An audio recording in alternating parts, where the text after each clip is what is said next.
Bonjour à tous, c'est Karine de Carnet de Jeux et on se retrouve pour une partie solo de Turing Machine.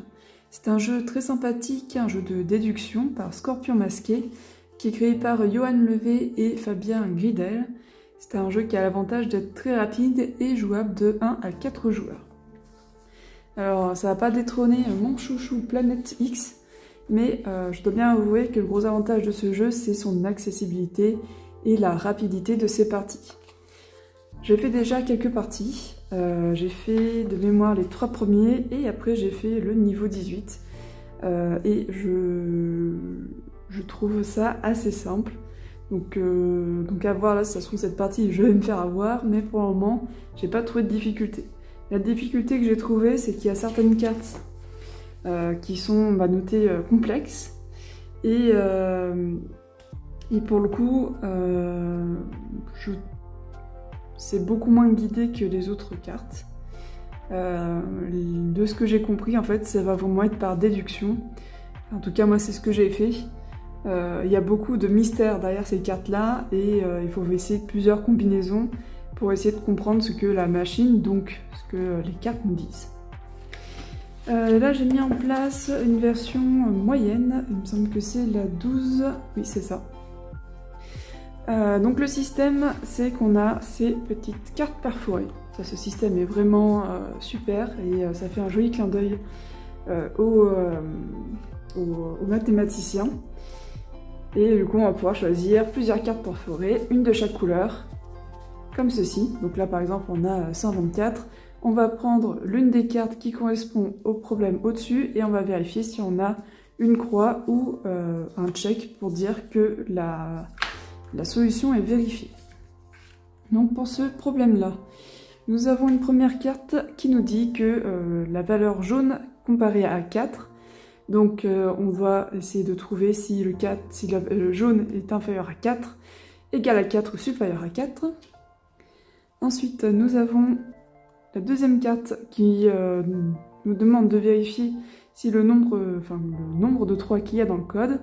Donc là, pour le coup, on a 4 possibilités, soit on en a 3, bon, dans ce cas-là, le résultat ce sera 333, soit on en a 2, donc ça peut être les 2 du début ou 2 de la fin, soit on en a 1, soit on n'en a pas du tout. Ensuite, donc là, celle-ci vérifie si la somme de toutes les valeurs est paire ou impaire, donc on est déjà sur une carte un peu plus complexe que les 2 premières, mais il n'y a que 2 choix, du coup, ça va être déjà pas mal. Et le dernier, si une valeur se répète dans le code... Ok. Une valeur peut être en triple, en double, ou il peut n'y avoir aucune répétition. Ok. Bon, elles sont plus simples que celles que j'avais eues au niveau 18, ce qui est assez logique. Petite précision, on va plus enlever ça. Dans le livret de règles, il y a 20 problèmes, hop, qui peuvent être, voilà, ils disent la mise en place. Mais en fait, il est aussi possible d'avoir d'autres problèmes qui sont accessibles depuis leur site grâce au scan du QR code. Il y a d'ailleurs plusieurs modes de jeu, je ne suis pas allée jusque-là, mais en tout cas, il y a de la rejouabilité. Parce qu'en effet, une fois qu'on a fait les 20 problèmes, on peut toujours recommencer, mais ça perd un peu de son intérêt. Donc voilà pour la présentation rapide de Turing Machine. Et maintenant, nous allons pouvoir faire une partie. Donc j'ai ma feuille ici. Donc ça, chaque joueur a une feuille comme ça. Bon là, elle est un peu usée. En fait, c'est un jeu qu'on m'a prêté, donc j'utilise qu'une feuille pour mes parties. Ici, on va mettre les chiffres qu'on veut tester, donc le nombre qu'on veut tester. Là, on va pouvoir dire celui-ci, j'ai une croix. La colonne A, j'ai une croix. Celui-ci aussi. Et le C, j'ai un check. Ok, je mets un check. Lorsqu'on écrit un nombre, c'est du coup une manche. Et pour chaque manche, on peut faire que 3 choix. Donc je peux regarder celui-ci, celui-ci, celui-ci, et celui-ci j'aurais plus le droit vu que j'ai déjà utilisé mes 3 actions. De ce côté-là, on va pouvoir entourer ou barrer les chiffres qui ne sont pas valables. Et en dessous, on a la possibilité d'inscrire les informations, les déductions qu'on peut faire en fonction de nos résultats. Et voilà, c'est à peu près tout. Alors... Et bien nous allons commencer valeur 4, donc on va essayer, voilà, on va mettre un 3 pour le jaune, parce que comme ça peut essayer de vérifier ces deux-là. On va essayer de voir s'il y a une répétition, ça peut être intéressant. Donc avec un autre 3.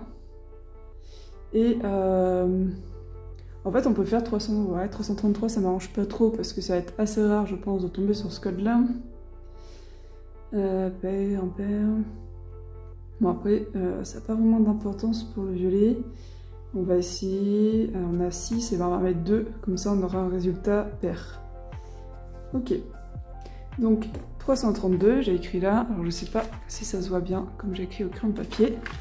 332, et bien je prends mes cartes perforées, 3 et 2. Et maintenant il faut que je choisisse lesquels je veux tester. Comme je l'ai dit, je ne peux pas tester les 4. Donc je vais commencer par tester bien celui-ci. Donc la B, je mets tout simplement comme ceci. Donc là il y a le rond, je mets le rond par-dessus et j'ai une croix. Donc je peux noter que pour la colonne B, j'ai une croix. Ça veut dire qu'il n'y a pas 2, 3 dans la solution. Donc pas 2 fois le chiffre 3. Ok, donc ça veut dire qu'il peut ne pas en avoir du tout, en avoir un ou en avoir 3. Donc je peux en mettre celui-ci là. Je vais tester celui-ci pour savoir s'il y a des doubles. Je ne sais pas quelle valeur sera en double. J'essaie. Eh bien, je sais qu'il n'y a pas une valeur en double. Donc D, alors j'ai oublié de le mettre là déjà, une croix. Pas de valeur en double.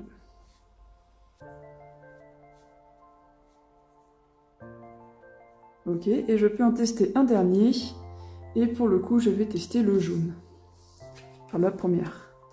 Et la première, eh bien j'ai un check vert, du coup je vais pouvoir mettre pour le A que j'ai un check. Donc ça veut dire que le jaune est inférieur à 4. Le jaune est inférieur à 4. Ok. Donc j'ai fait ma première manche. J'ai pu en choisir que 3. Je vais essayer d'en avoir aucun. Donc là, je vais faire... pour éviter une répétition, j'essaie de ne pas faire de répétition. Après, ça peut être 333 et je m'embête depuis le début. Parce que là, la valeur peut être en triple, là, je peux avoir 3, 3. Allez, on va essayer 333. Donc je change juste hop, ma petite carte bleue, donc celle-ci je la range. Je prends la 3, tac, et je vais vérifier celui-ci. Bon, sans grande surprise, ce n'est pas bon. Donc la B, ce n'est pas bon. Donc ce n'est pas non plus, il n'y a pas de 3, pas 3 fois le chiffre 3. Ok. Je vais tester celui-ci. Sait-on jamais. Ah, et bah là on voit déjà qu'il y a une valeur en triple. Alors on ne sait pas laquelle, mais on sait qu'il y a une valeur en triple. Une valeur en triple.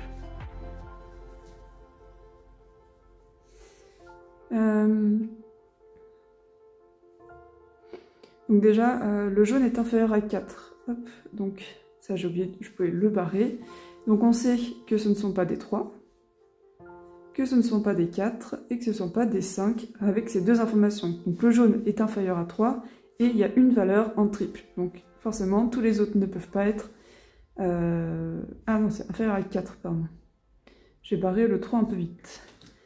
Ah non, mais oui, inférieur à 3. Et on sait que celui-ci était faux. Donc ça veut dire que c'est pas 333. Donc c'est bien ça. Donc c'est soit 222, soit 111. Là, il me reste encore 2 possibilités à regarder. Je vais regarder. Alors, est-ce que avec mon 333, je suis impair? Ouais, avec cette information-là, je devrais du coup savoir quel est le prochain. Impair. Donc le C, on l'a. J'ai oublié de cocher celui-là. Oups. On va voir la mine. 333, c'est juste celui-ci. 3 et 3, donc c'est impair. Donc on cherche quelque chose d'impair. On sait là, impair. Et du coup, ça peut pas être le 2. Donc logiquement, c'est le 111. Donc je me note 111 ici. et je vais regarder le résultat. Alors je pourrais encore vérifier que je dis pas de bêtises. Allez, de toute façon je l'ai noté donc on va vérifier. Hop. Eh ben j'ai bien fait de vérifier. Ah mais non mais j'ai oublié de... Pardon, j'ai oublié de changer mes cartes. Hop.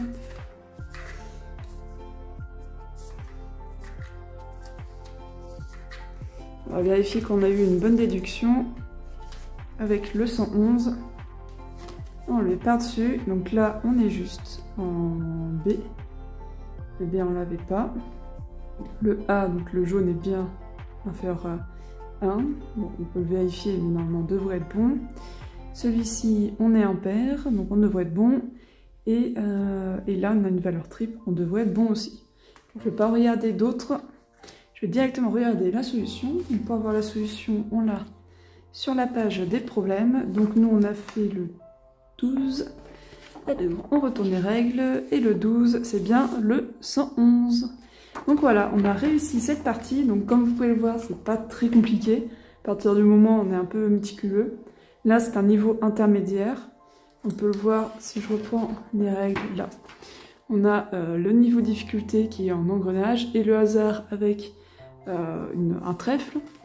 Nous on a fait le niveau 12, donc moyen en hasard et moyen en difficulté. Le mieux, comme d'habitude, c'est de commencer par les plus petits au début, mais moi je les ai trouvés vraiment très très simples. Je pense qu'en 5 minutes c'était plié. Là on est à 11 minutes avec les explications de règles. Autant dire que c'est très rapide. Et j'avais fait le 18, qui n'était pas non plus très compliqué. Il faudrait éventuellement tester les modes de jeu expert. Ils appellent ça extrême. Il y a 4 critères devant chaque vérificateur. Il y a un seul critère valide par midwife. Ok. Ça m'intéresserait pas trop. Et un second mode appelé cauchemar, dans lequel vous ne savez pas à quel vérificateur est associé chaque carte critère. Oui, du coup, ça rajoute du hasard. Mais pour moi, c'est pas vraiment de la difficulté. Donc je trouve que c'est un bon jeu. Pour moi, je le trouve un peu simple. Maintenant, comme vous le savez, je cherche plutôt des jeux experts que familial ou initié. Dans la catégorie expert, Planetix répond plus à cela. Il est beaucoup plus, je trouve, plus compliqué. Après, ça dépend peut-être des manières de réfléchir. Mais pour moi, Turing Machine est quand même très simple. Et d'ailleurs, c'est pour ça que les parties sont rapides. Donc voilà, si vous cherchez un bon jeu de déduction avec un niveau pas trop difficile, histoire de ne pas perdre vos neurones en une soirée, Turing Machine est excellent. Et si vous cherchez plus de difficultés, Planetix devrait vous convenir davantage. J'espère que cette vidéo vous a plu, on se dit à très bientôt pour d'autres parties, et en attendant, amusez-vous bien.